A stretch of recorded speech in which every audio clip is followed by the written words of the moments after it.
it is completely legal for a household to have their own compost and to throw their food scraps and other garden waste in their own compost is completely fine. However, if certain household doesn't have their own compost, there is a designated area in our village where you can collect food scraps and give it to that place in order to use it for plants. Now, waste collection schedule here in our village goes in once a week. It's every Monday morning. There's a garbage truck that goes around the village, not just in our subdivision, but also the 9 other different subdivisions that we have in our place. So this garbage truck is not really part of our subdivision, but they have a clear schedule on when they are going to collect trashes here in our village. Now, waste containers. The village provides sufficient waste containers throughout the subdivision. There's installed garbage bins, recycling bins, and uh, like I mentioned earlier, the compost area that we have.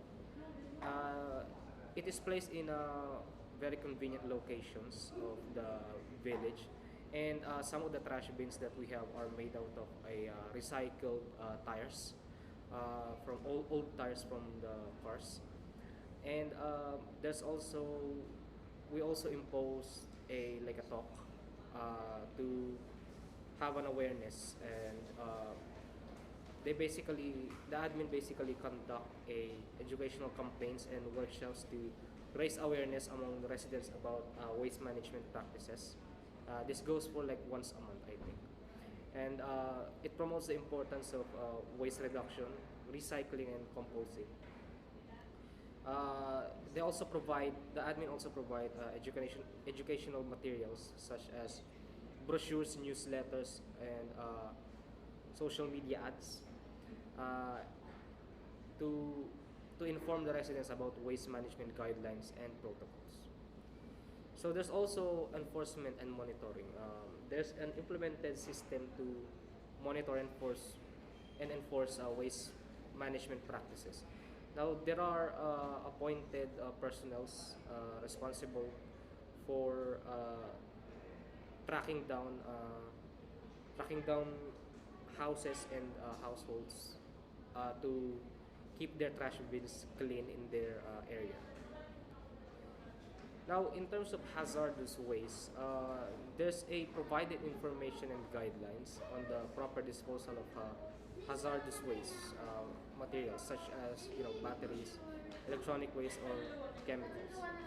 Because some houses in our village is still being made, so there's definitely hazardous materials there and construction waste.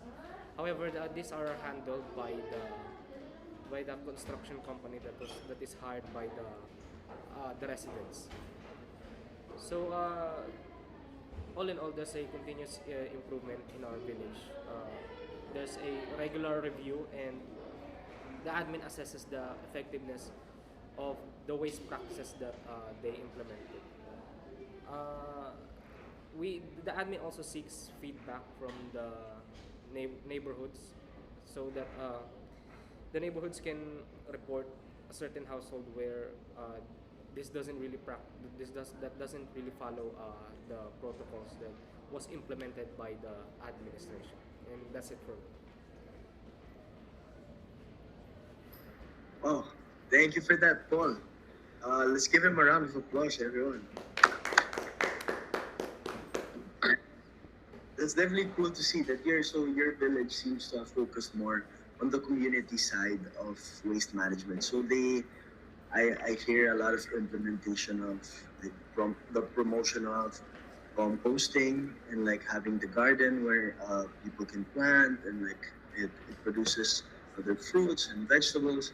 And you can also see what's really cool, what stood out for me, where you can see between the three other properties is the fact that they incentivize the whole waste management thing. So in terms of incentivized economically, providing business opportunities for local residents to throw their waste or to segregate their waste properly and be able to sell it, which is very cool.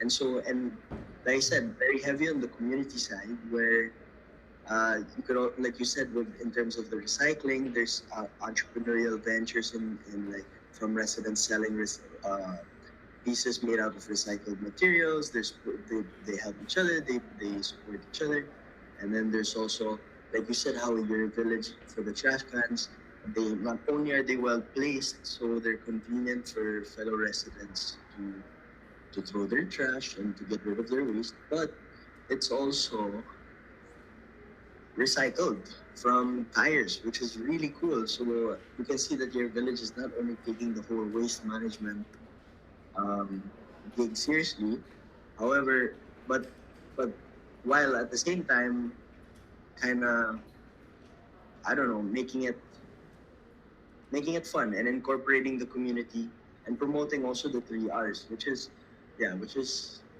one big factor for waste management nowadays. So thank you for that, Paul. That was definitely refreshing, and it was yeah, it's cool to see the contrast and the differences between the different condominiums and the houses, and yeah, and like in terms of the scheduling, and I mean, like I said a while ago, to each their own. Everyone seems to have their own working programs, and they all differ from each other. But it just goes to show how different communities have different regulations and different schedules and different routines that they're used to, and so yeah, to each their own. And so yeah, back to the viewers. You guys must be wondering where does all this trash go?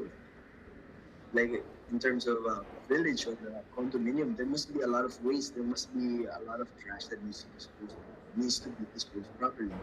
So after a little bit of some investigation and some gathering some information from our fellow guests today, I have a quick summary. So where exactly does all this waste go?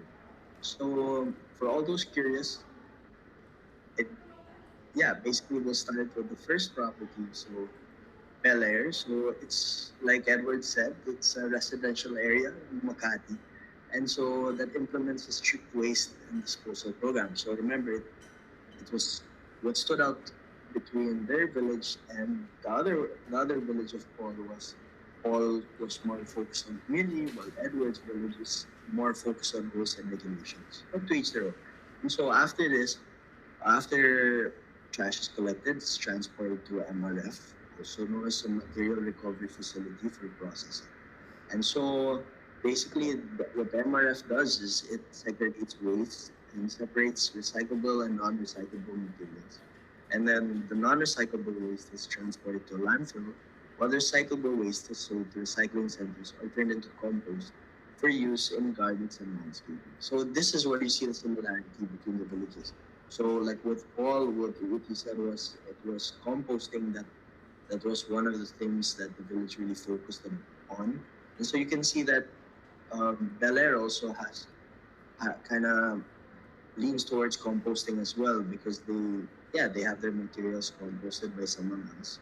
And you can also see the similarity in terms of the incentivization of business. So in terms of balls, it was more on the glass, but then and recyclable materials. And but for Bel Air, it looks like the village sells their waste to recycling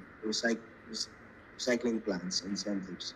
So it's cool that villages and stuff and governing bodies are able to produce funds from activities like this. And so next would be Regent Parkway. And so yeah, they follow the waste segregation program of BGC, and so they have separate bins for biodegradable and non-biodegradable waste, and it's also transported to MRF in the big city, and then that MRF sorts the waste into recyclable and non-recyclable materials. With the recyclable waste either sent to recycling centers or used for composting as well. So Serendra, as Lodi said, they also have a strict waste management protocol, leaning not more towards the residents as much as Regent Parkway, but more towards the employees. So in terms of having enough employees to assist the residents, being able to take care of their waste, move larger waste downstairs to get rid of hazardous waste. It seems that Serendra has their own rules and regulations to have it. So basically, like Regent Parkway, they fall under the same rules and regulations of the gig. And like Lori said, she's very strict. So they like to keep that clean image. So it's also sent to MRF, the recycling facility. So it separates the waste like the others, and then the non-recyclable waste is also transferred to a landfill. And so, in terms of where I live in Ayala, Alabama, it's a residential village in Muntinlupa. And so they also have a waste segregation program with pickups twice a week. And it's sent to, actually they have, Ayala has their own MRF. So it's sent to their own material recovery facility. And so basically the waste after is sold to recycling centers, and non-recyclable waste is transported to landfill with others. And then lastly was Paul's residential community. So Barangay Alapan to A Cavite, so in Imus, and it basically does the same. So it transports it to MRF where it's sorted and processed. So the MRF separates recyclable materials. It's sold again to recycling centers, and then the non-recyclable ones again, boom, surprise, are sent to a landfill. But the catch is, what based on my research, the Imus landfill is a sanitary landfill. So meaning that it is modern to the standard landfill. So it is in terms of how it disposes of waste. It's very well taken care of, looked after. It's monitored. It doesn't. Yeah, it's yeah. It conforms to the norms and rules and regulations of this model. So basically all 5 areas implement waste segregation programs and use MRFs to process waste. And then so those basically they differ slightly. Um, so Bel Air, Regent Parkway, and Serendra, so they send their waste to landfills. But while on the other hand, Ayala Alabang Village and Barangay Alapan to A Cavite, they send those to sanitary landfills. So there's like you can see a difference there. So I mean with so you can see the difference between sanitary and normal landfills. Yeah. So basically, why are we talking about this? So what is so important about waste management? What makes it so how does it affect us? Why are we here today? Why are we discussing this? Why are guests here talking about their individual waste management protocols? Well, on my side, it's really important for me to tell you that there are just so many benefits to proper and sufficient waste management. So I'll start first with the environmental benefits. So waste management plays a crucial role in protecting our environment. Proper waste management practices such as recycling and composting help to reduce the amount of waste that ends up in landfills and incinerators, which can lead to air, water, and soil pollution. By reducing pollution, we can protect our natural resources, wildlife, and the ecosystems that support them, especially here being in the Philippines, a country that's so focused on preserving its image in terms of tourism.